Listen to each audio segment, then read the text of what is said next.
Hello there, and I want to just say thank you for watching today. This is Pastor Andrew, and I am here in my office today, and I just want to share some scriptures with you. Hopefully it won't take too long, and just something that I think is a very important topic, and kind of want a pet peeve of mine, looking at just kind of how some people use scripture sometimes, and hopefully we can look at this from a more biblical aspect and really see what God's Word's saying here. You'll understand what I'm talking about here in just a minute.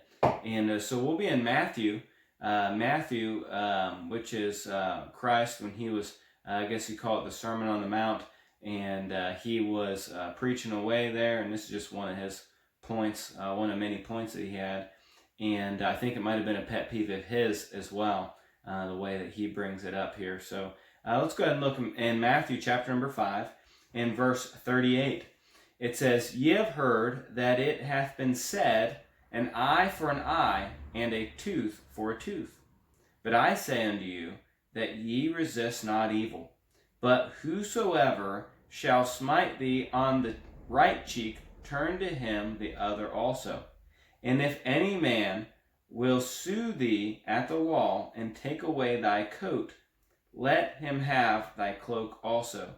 And whosoever shall compel thee to go a mile, go with him twain."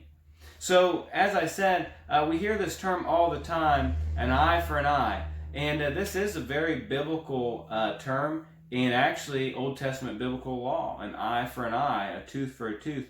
And it says that several times in the Old Testament. We'll look at two today. Now if you look with me in Exodus chapter 21, verse 22 through 27, it reads, If men strive and hurt a woman with child, so that her fruit depart from her, and yet no mischief follow, he shall be surely punished according as the woman's husband will lay upon him, and he shall pay as the judges determine. And if any mischief follow, then thou shalt give life for life, eye for eye, tooth for tooth, hand for hand, foot for foot, burning for burning, wound for wound, stripe for stripe. And if a man smite the eye of his servant, or the eye of his maid, that it perish, he shall let him go free for his eye's sake. And if he smite out his manservant's tooth, or his maidservant's tooth, he shall let him go free for his tooth's sake. So we see here, this is actually what we could call Old Testament law. And the Jews at the time, or I should say the children of Israel, had this law that God had given them, a law to govern their land by. And so as God gave to Moses this law, this was their law to govern their land. And so here we see in the scriptures, there's two different, actually several different cases, but maybe we'll break it up into two different groups. The first we see that there's a man, and it says a man that strives, and I'm not sure exactly if maybe this man has a bad attitude, maybe he is in a fight with some other person, whatever it might be. Maybe if he is trying to harm this lady, I'm not exactly sure, but that's not really the point. It says if a man strive and harms a woman that is with child, so a pregnant lady.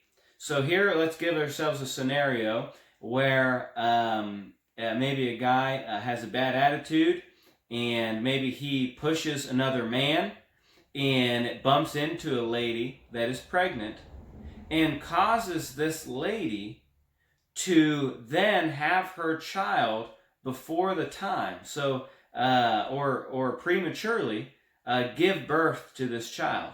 So in this scenario, and this woman gives birth to this child, and there's no mischief that follows. So it says if the fruit departs from her, okay, that fruit is the child, and the departing is the giving birth to this child. But no mischief follows. The child is fine, 10 fingers, 10 toes, looking good, weighs good, and has no issues. then the scriptures say that the husband or the father is to lay a fine on this man for causing this problem with the mother and with the child. But there's not really any real damage there. It's just, that's not the way that it was supposed to go. She maybe had some more time in her pregnancy. I'm sure it would have been a stressful time. Nobody wants to go through this scenario that we're laying out here. But then it says, and let's look at verse 23 again. And if any mischief follow, then thou shalt give life for life, eye for eye, tooth for tooth, hand for hand, foot for foot, burning for burning, wound for wound, stripe for stripe. So I want you to realize this, that what it's saying here, for one, is if that child does not survive this birth, if for some reason that child does not survive, this here in this Old Testament law that was to govern their land at the time, it says that he shall give life for what? For life. Now this is a side note a little bit to say that the Bible is calling that child life. And if that child does not survive, then that man, by the law, and this is capital punishment, this isn't just giving permission to the husband to take this man's life. That's not it. It's giving permission to the authorities, capital punishment, to take life for life. Okay? I think that's really important, especially in the day and age that we're in today. But then I want you to notice, okay, hopefully, obviously that's worst case scenario, but let's say that this child somehow loses an eye or he is blind. Okay? This is where the eye for an eye comes into that we hear so often. That it says that then they would go to law against this man or take him to court, and they, if that child may have lost his sight or lost an eye, eye for eye, a tooth for tooth, which obviously the child wouldn't have a tooth, and he would they would take that man's eye. Okay, I don't see any points in scriptures where we see examples of this, but this is the law. If that child comes out with a missing eye or some sort of issue because of what this man has done, they would, I believe, and what I see here is they would take an eye for an eye, take this man's eye as punishment for what he did. So we see an eye for an eye. Let me get back to my scriptures. Eye for eye, tooth for tooth, hand for hand, foot for foot, burning for burning, wound for wound, stripe for stripe. If this child came out with a lame foot or something like that, I believe what this is saying is they would take that man's foot in a punishment for that child's foot. And really what we see here is it's justice. It's, so oftentimes in our day and age, everyone just gets a slap on the wrist for everything that's done. I know I've heard from different people that work in retail, and they talk about how people come in the store and steal things, and they catch them, and they call the police, and the police show up, and the police say, well, there's not really much we can do here, and yada, yada, yada, and let that person go free. And we kind of get in this mindset that there's not much consequence for our actions, but here we see in the scriptures, there is consequence for action. It says an eye for an eye, a tooth for a tooth. Now let's look in Leviticus chapter 24, verse 17 through 21. It reads, And he that killeth any man shall surely be put to death. And he that killeth a beast shall make it good, beast for beast. And if a man cause a blemish in his neighbor, as he hath done, so shall it be done to him. Breach for breach, eye for eye, tooth for tooth, as he hath caused a blemish in a man, so shall it be done to him again. And he that killeth a beast, he shall restore it, and he that killeth a man, he shall be put to death. So here we see it again, and in a law situation, a government of the land, law written down here for the children of Israel is to say if a man takes another man's life, somebody murders someone, that their life is required life for life. if I were to get angry at someone and punch them in the face and they lose a tooth, here according to this law, to the children of Israel in their time, in their nation, it was tooth for tooth. They would then take out that man's tooth in a punishment for him taking someone else's tooth. Okay, and then we saw there in Exodus as well, where it talked about and I think we saw enough to notice. Now, what I want to do now, let's go back to the book of Matthew. Let's go back to the book of Matthew and chapter number 5, and so we're going to look at Matthew chapter number 5 and verses 38 through 41 again. So I want you to think now with what we looked at in these different scriptures in the Old Testament, looking at the Old Testament law, and then let's hear what Jesus is saying here in this sermon. He's saying, "Ye have heard that it hath been said, an eye for an eye, and a tooth for a tooth. But I say unto you, that ye resist not evil. But whosoever shall smite thee on the right cheek, turn to him the other also. And if any man will sue thee at the law, and take away thy coat, let him have thy cloak also. And whosoever shall compel thee to go a mile, go with him twain." So now what I want to look at here is to say that I don't believe that Jesus is trying to change anything here in this scripture. He's not trying to change the law. He's trying to say that ye have heard it said of old time, an eye for an eye. Now, he didn't say, you have heard in the law such and such. He's saying, you have heard that of them of old time. He's saying, I believe what we see here is they have the same issue that I believe that we have today. People want to say an eye for an eye. This person did me wrong, so I will do them wrong. This individual punched me in the face, so I punched him in the face. This person ran into my car and dented my car, I'm going to dent their car, or whatever it might be, that we have this feeling of wanting justice and saying, they did this, so I'm going to do this back to them. But Jesus is saying, that's not what we need to be looking for. That's not what I am talking about. That's not what the scriptures are talking about. If a guy hits your car, and you want to take them to court and get that fixed, there are laws for that.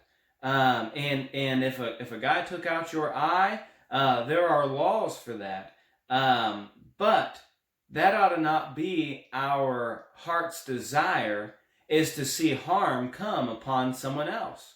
That's why he said, you have heard it said, an eye for an eye, but what I'm going to tell you is, if a man smites you on the cheek, turn to him the other cheek. If a man hits you on one side of the face, turn and give him the other side of the face as well. He wants to take you to court and take away your coat, let him have your cloak also.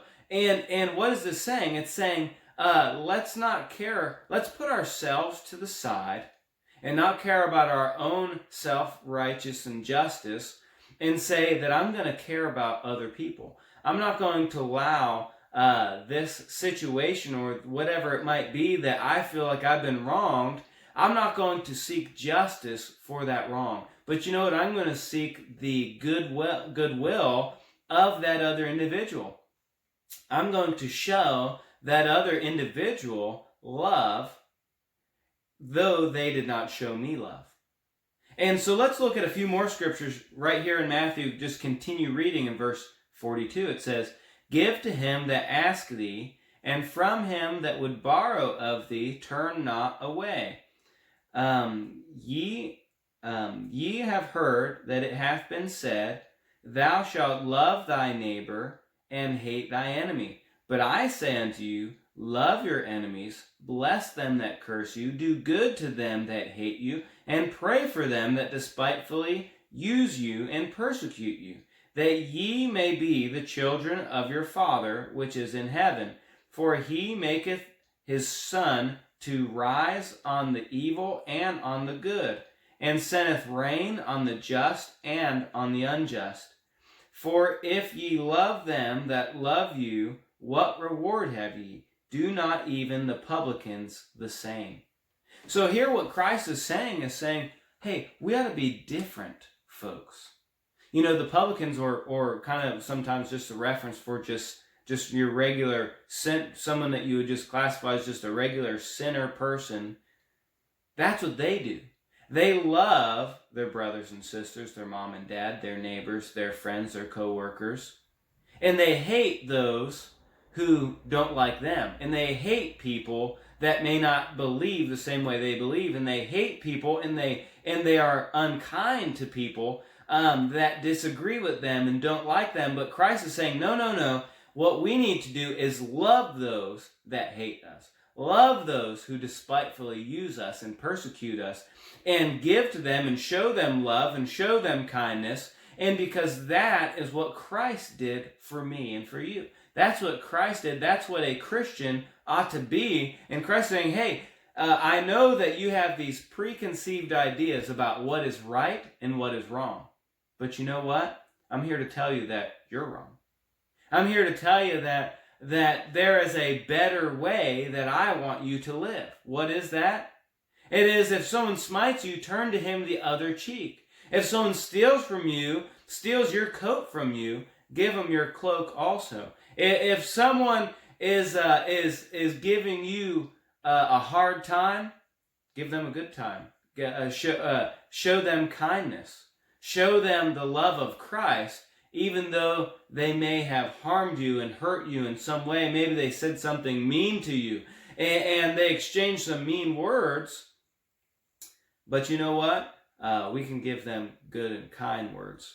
We can tell them what Christ has done, how they can be saved, how they can know Christ as their Savior. And Christ is saying, you know what? There is a different and a better way that I want you to do things. And this is what it is. You know, it may have been said of old time, such and such. But I'm telling you, there's a better way to live. There's a better way to love. There's a better way to live your life. And that is in a good and Christ-honoring way. And that's what Christ wants for us. And that's why I believe it's important. People say all the time, an eye for an eye. Oh, they did this to me, so I'm going to do that to them. No, that's not the case. Christ gives us no liberties to do so. Christ says, no, we're going to forgive, we're going to forget, we're going to move on, and we're going to be able to be used in that way. I know sometimes we can be upset with this person or that person. I'm not talking to him, or I'm not talking to her. And you know what? That limits what Christ can do in us and through us. Christ wants to use you. Why would we limit him in such a way? Why would we say, no, God, I don't want you to use me in this way? We ought not to be that way. We ought not to live a life that way. Let's live a life that's Christ-honoring.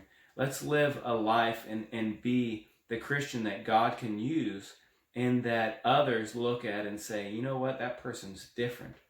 You know what, I did that person wrong, and it didn't faze them.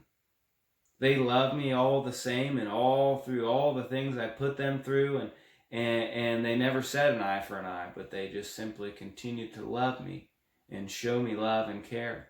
And you know, we look at the world today and wonder why people are rejecting Christ and rejecting the gospel, and why people aren't being saved and different things.